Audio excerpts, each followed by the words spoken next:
Hello, hello, hello, and thank you for joining me today. I am super excited.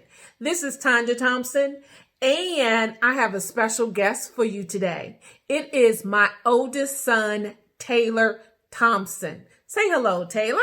How you guys doing today? Yes, so you met my youngest son, Tyson, the one that had the liver and kidney transplant. And I said, you know what? If there's a youngest son, you know there's an oldest one too. Today, we are talking about the two loves of my life, the things that I so enjoy talking about. And that is my journey with breast cancer and being in the military. Today, we are going to have a conversation with Taylor. Taylor was there when I had breast cancer twice. Once in 2005 and then again in 2010. And let me tell you, as you see us sitting here smiling and happy, that was not always the case when I had breast cancer, especially the second time, when Taylor was in high school.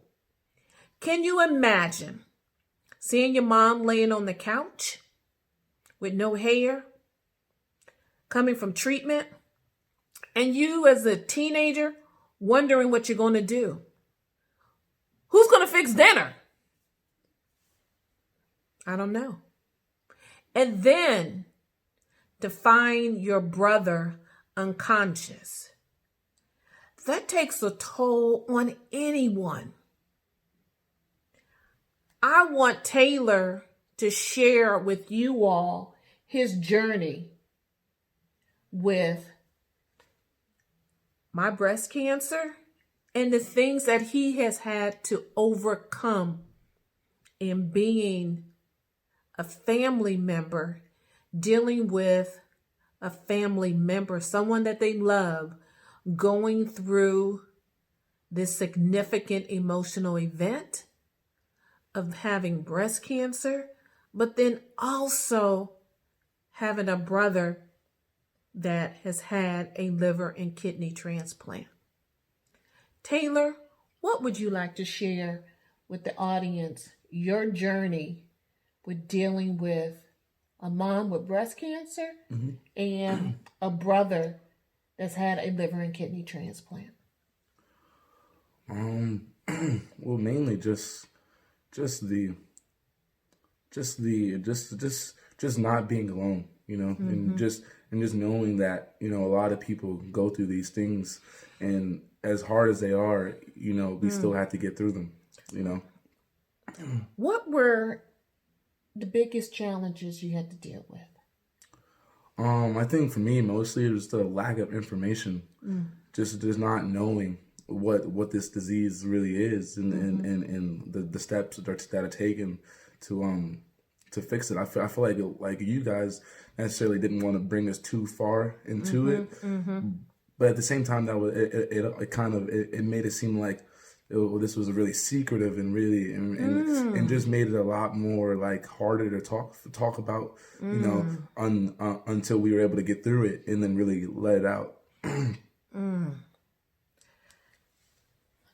What would you like to share with the audience that has helped you in coping with this disease?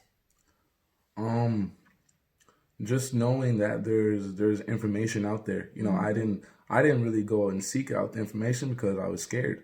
And just the lack of information and the fear that the disease already kind of had, like during 2010, 2005, I don't really remember too much, but 2010, I remember just it was really scary. It was, and a lot of the information was just saying, it was just really about just hard times, and just knowing that there's a light to it. There's another side of it.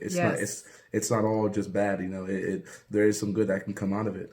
And that was the message, is that it is necessary. Sometimes and very often we wonder, why, God, am I going through this? Why me? Why me? What message am I to share with others to embark this knowledge of going through such a tragedy in your life? And then to be on the other side, to be on the other side of the light, of the triumph.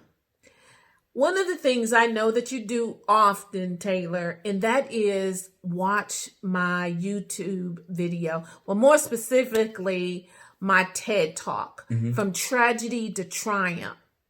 How have you shared that with other young people that are going through something similar? I think it's monumental on like the level that it can impact someone, and then not really even notice that they can get something good out of your journey. And it doesn't have to necessarily be with any sickness. It can be with just dealing with regularly trying to get over things, and just seeing your struggle and seeing how you owned it. You made it. You made it bearable because you had to. Yeah. And seeing that, like, kind of how it forced you to be outside the box, but at the end of the day, it helped you too. Yes. Yes. What did you get out of it? What, or more specifically, what is it that you saw out of that video, out of that TED Talk that you didn't know before?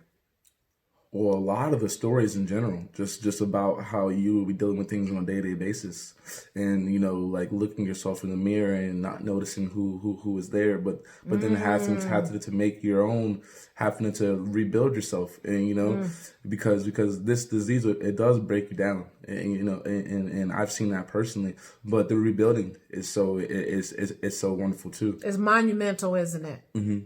I think we are stronger because of our adversities, because of the things that we've gone through.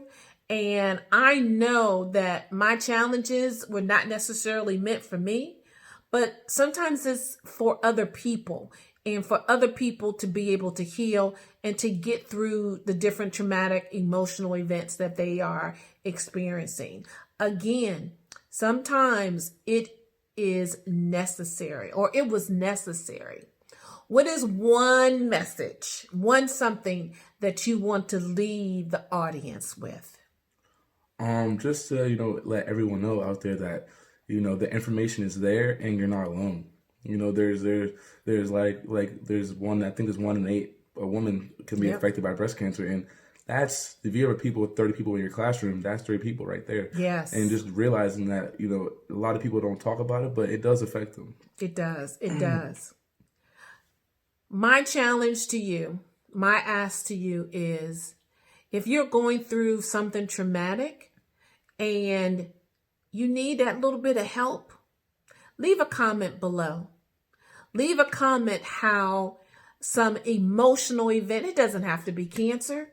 It could be something else. It could be losing a family member. It could be losing a job. Leave a comment on how that has helped you move from the darkness and into the light.